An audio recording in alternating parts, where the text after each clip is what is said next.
여러분 안녕하십니까? 12월 11일 수요일 KNN 뉴스아이 시작합니다. 대통령의 비상계엄에 대한 분노가 탄핵안을 부결한 여권으로 향하고 있습니다. 네, 시민단체의 청소년들까지 탄핵에 반대해온 여당을 압박하고 나서면서 지역 국회의원들이 기존 입장을 바꿀지가 주목됩니다. 김민욱 기자가 보도합니다. 국민의힘 부산시당 앞에 장례용 관이 등장했습니다. 시민단체는 관을 맨 채 시당 건물을 돌며 장례의식을 치렀습니다. 국민의힘은 탄핵안을 부결시키면서 정치적으로 사망했다고 주장했습니다. 내란 수계 윤석열의 탄핵을 반대한 내란 공범의 책임을 물어 오늘 부산 시민이 국민의힘과 국민의힘 부산시당의 사망 선고를 합니다. 부산 경남의 청소년들도 탄핵 찬성 요구에 가세하고 있습니다. 부산에서 10대 청소년들이 3천여 명의 이름이 담긴 부산 청소년 시국 선언문을 발표하는 등 발언권을 키우고 있습니다. 우리는 알고 있다. 민주주의란 시민이 주권을 가지는 것이며 국가가 함부로 사람들의 인권을 짓밟아서는 안 된다는 뜻이라는 것을. 국회의원은 국민이 뽑은 사람인데 국민의 마음과 생각을 반영하지 않고 국민의힘 당의 의견만으로 국회에서 대통령 탄핵을 투표조차 하지 않고 국회를 나가는 모습이 정말 비겁하고 실망스러운. 매일 저녁 부산 경남 곳곳에서 열리는 탄핵 촉구 집회도 지역 여권에 대한 압박 강도를 높이고 있습니다. 앞서 내란 상설 특검 표결에서는 조경태, 김도읍, 김태호, 곽규택 의원이 찬성표를 던졌습니다. 상설 특검 찬성이 2차 탄핵안 표결 찬성을 뜻하는 것은 아니지만 자율 투표를 하면서 지역 의원들에게서도 변화 기류가 나타나고 있는 겁니다. 차기 원내대표에 출마한 김태우 의원은 탄핵안 표결을 자율에 의해 맡겨야 한다는 데 무게를 뒀습니다. 저는 분위기가 또 더 달라졌다. 아마 전체 당론을 통해서 본회의장에 자유의 어떤 의지를 가지고 투표할 수 있는 그런 방향으로. 시민사회 압박 속에서 오는 14일 2차 표결을 앞둔 PK 여권 의원들의 입장 변화에 관심이 쏠립니다. KNN 김민욱입니다. 이렇듯 비상계엄 사태는 탄핵 정국으로 이어지고 있습니다. 어수선한 정국 속에 예정됐던 축제가 축소되고 자영업자들의 깊은 한숨까지 그 어느 때보다 추운 겨울이 덮쳤습니다. 이어서 조진욱 기자입니다. 부산 구남로 한복판 빛 조명 설치가 한창입니다. 한 해 방문객 400만 명으로 부산 대표 축제 가운데 하나인 해운대 빛축제입니다. 하지만 이번 주말 예정됐던 개막식은 결국 취소됐습니다. 불꽃쇼부터 가수 공연까지 공들여 준비했지만 비상계엄 사태 이후 이어나갈 수 없다는 판단입니다. 어수선한 사회 분위기 속에서 점등식 행사가 부적절하다는 의견이 있어서 저희가 점등식 행사를 과감하게 취소했지만 저희 해운대 빛축제가 내년 2월 2일까지 진행되니까. 해운대뿐 아니라 부산 남포동, 창원 상남동 빛축제도 같은 처지입니다. 연말 특수를 기대했던 상인들도 답답하긴 마찬가지입니다. 불황 속에 그나마 빛축제 덕을 조금이라도 보나 했지만 얼어붙은 전국이 발목을 잡은 겁니다. 지난 2016년 박근혜 정부 탄핵 때도 소비자 심리지수가 급감하면서 자영업자들은 피해가 적지 않았습니다. 코로나 이후에 어려운 상황에서 이번에 급작스러운 계엄 선포가 되었지 않습니까? 모든 자영업자들이 소비 심리가 너무 꽁꽁 얼어붙어서 아예 장사 자체가 안 된다. 지역 문화계에도 긴장감이 감돕니다.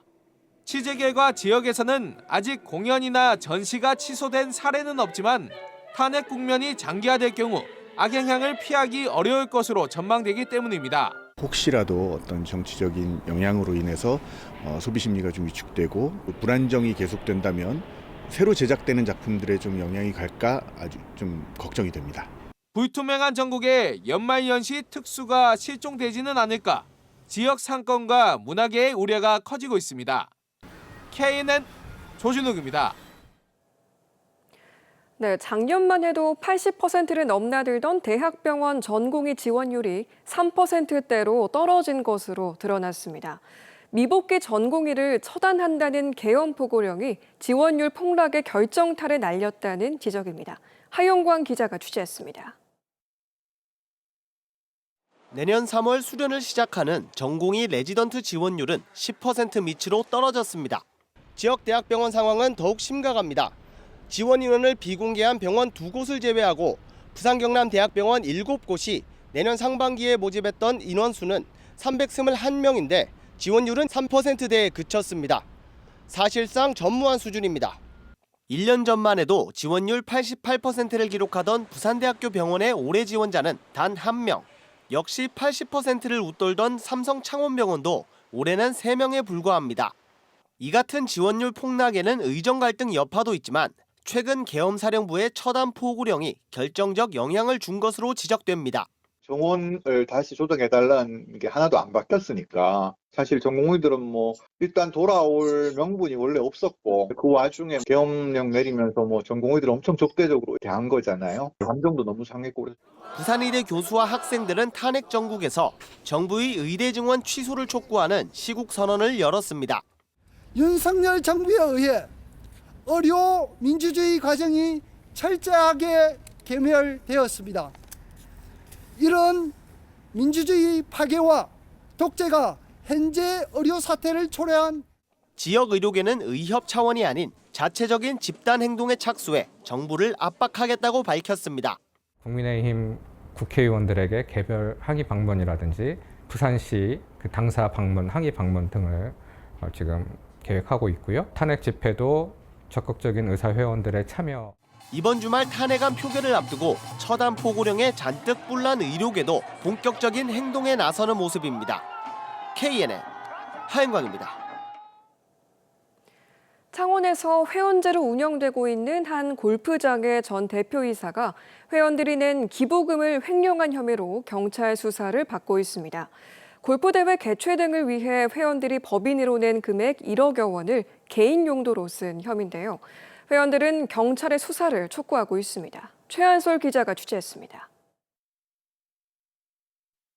회원 1,400명이 넘는 창원의 한 골프장입니다. 지난 7월 이곳 회원들이 전 대표 A씨를 횡령 혐의로 경찰에 고발했습니다. 지난 2017년부터 2022년까지 수십 차례에 걸쳐 회원들이 골프대회 등에서 낸 기부금 1억 200여만 원을 빼돌린 혐의입니다. 그 돈은 우리 주주 회원들이 골프대회 회원들의 상품이나 불우이웃 돕기 사용을 해라고 찬조를 해주신 돈입니다. 금고에 보관하고 있었는데 개인적으로 필요할 때마다 격리 차장을 통해서 회원들이 골프장 법인에 기탁한 만큼 이사회 승인을 받고 써야 하는데 그런 절차 없이 가져다 썼다는 겁니다.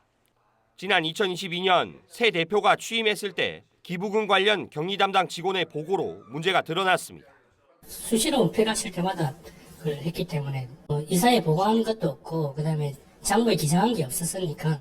뒤늦게 이 사실을 알게 된 회원 700여 명은 탄원서를 제출하며 경찰 수사를 촉구하고 있습니다. 주주 회원 중에 한 명의 대표를 뽑아서 관리를 해야 되는데 이러한 비리라든지 투명함이 부족하다면은 그냥 회원 거를 사가지고 들어올 사람이 있겠습니까? 취재진과의 통화에서 A씨는 직원들 교육비와 설 상여금으로 쓴 돈이지 결코 개인적으로 돈을 쓴 사실은 없다고 밝혔습니다. 이에 대해 고발인 등은 그런 용도로 썼다면 이사회를 통한 지출 내역이 있어야 하는데 아무런 증빙 자료가 없다고 반박했습니다. 고발인 조사 등을 마친 경찰은 증거 자료를 검토한 뒤 A씨를 불러 조사할 예정이라 밝혔습니다. KNN 최한솔입니다. 가덕도 신공항은 이르면 내년 말 첫 삽을 떠 2030년 개항하는 것이 목표인데요.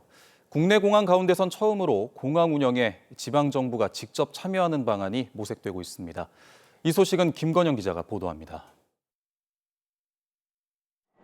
현재 국내 공항은 국가 공기업인 양대 공항공사가 운영을 합니다. 사실상 정부가 소유하고 운영하는 셈입니다. 반면 미국은 지방정부나 지방공기업이 공항 운영을 맡습니다. 가덕도 신공항 역시 추진 초기부터 지방공항공사 설립 요구가 높았습니다. 지방정부가 운영에 참여해야 공항을 지역 발전의 원동력으로 극대화할 수 있고 공항 운영 수익의 지역 환원도 가능하다는 판단입니다. 지역이 모든 운영을 주도할 수 있는 그런 구조의 공항공사 설립이 시급한 상황이고요. 지금부터 그 내용을 협의해 나가야 됩니다. 부산시의회 일각에서도 최근 관련 연구 용역을 자체 추진하는 등 힘을 싣고 있습니다. 구체적으로는 건설 과정에서 지방정부가 현물 출연을 해서 지분을 확보하는 방안이나 현재 항만공사 항만위원 추천권을 시도지사가 행사하는 것과 유사한 형태인 지역공항 이사제 등도 거론됩니다. 하지만 현실화되기엔 난관이 많습니다. 최대 4천억 원까지도 예상되는 막대한 출연금을 열악한 지방정부 재정으로는 감당하기엔 벅찹니다. 게다가 선례가 없는 관련법 제정도 쉽지 않은 상황입니다. 부산시는 내년 상반기 안에 현재 진행하고 있는 관련 용역을 마치고 방향성과 실행 방안 등을 수립한다는 계획입니다. KNN 김건영입니다. 최학범 경남도의회 의장이 윤석열 대통령의 비상계엄 선포는 잘못됐고 잘못 판단한 것이라는 입장을 밝혔습니다. 최학범 의장은 오늘 경남도의회 확대의장단 기자회견에서 이같이 밝히며 혼란한 탄핵 정국 속에서도 민생 안정을 위해 최선을 다하겠다고 밝혔습니다. 경남도의회 더불어민주당 소속 도의원들은 경남 지역 국회의원들을 향해 민주성지 경남에 먹칠하지 말라며 윤석열 대통령 탄핵에 찬성하라고 촉구했습니다. 민주노총 경남본부가 한국산업단지공단 경남지역본부 앞마당에 있는 윤석열 대통령 친필 휘호 표지석에 내란이라는 글자를 새겼습니다. 표지석은 창원 국가산업단지 출범 50주년을 기념해 설치한 것으로 민주노총 측은 불법 계엄령에 대한 분노의 표현으로 내란이라는 글자를 스프레이로 새겼다고 말했습니다. 논란이 일자 표지석 소유자인 창원시는 표지석에 검은색 가림막을 씌웠습니다. 부산지법 형사 5부는 군사정권 당시 북한 찬양 발언으로 억울한 옥살이를 한 해직교사 이태영 씨에게 44년 만에 무죄를 선고했습니다. 경남의 한 고등학교 독일어 교사로 일하던 이태영 씨는 비상계엄이 선포된 1980년 3월 군입대 한 달 만에 반공법 위반 혐의로 구속 체포돼 징역 2년을 선고받았습니다. 당시 이 씨는 교정 등에서 김일성과 박정희는 장기 집권에 있어 마찬가지라는 발언을 해 반국가 단체를 이롭게 했다는 혐의로 재판에 넘겨졌습니다. 부동산 개발에 밀려 주민들이 20년 넘게 사용한 골목길이 사라질 위기에 처했다는 KNN 보도와 관련해 부동산 개발업체와 소송을 벌이던 관할구청이 대법원에서 최종 승소했습니다. 대법원 제2부는 부산 해운대 운촌 일대에 주상복합 건물을 짓기 위해 운촌 새끼를 매입할 수 있게 해달라며 개발업체가 낸 소송 상고심에서 오랫동안 사용된 주민통행로는 행정재산으로 매도 청구 대상이 아니라며 구청의 손을 들어줬습니다.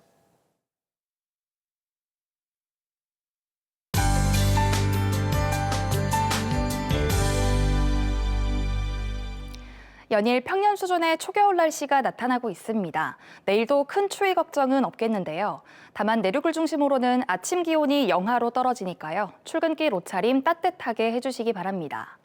한편 부산에는 사흘째 건조특보가 이어지고 있습니다. 당분간 부산은 비 소식이 없어서 대기가 매우 건조한 만큼 화재 사고 발생하지 않도록 불씨 관리 철저히 해주시기 바랍니다. 내일 새벽까지 동해안 지역은 눈이나 비가 내리다 그치겠고요. 내일은 전국 하늘에 구름이 많이 지나겠습니다. 내일 서부 내륙 지역의 아침 기온은 영하 3도 안팎으로 오늘보다 낮게 출발하겠고 낮 기온은 진주와 합천 11도, 거창 9도로 오늘보다 1도에서 3도 정도 낮겠습니다. 창원의 아침 기온은 1도, 함안은 영하 4도에서 시작합니다. 한낮에는 창원과 밀양 10도, 거제는 9도 선에 머물겠습니다. 내일 아침 부산은 3도, 김해와 양산은 1도를 보이겠고요. 낮 최고 기온은 부산과 양산 12도 선이 예상됩니다.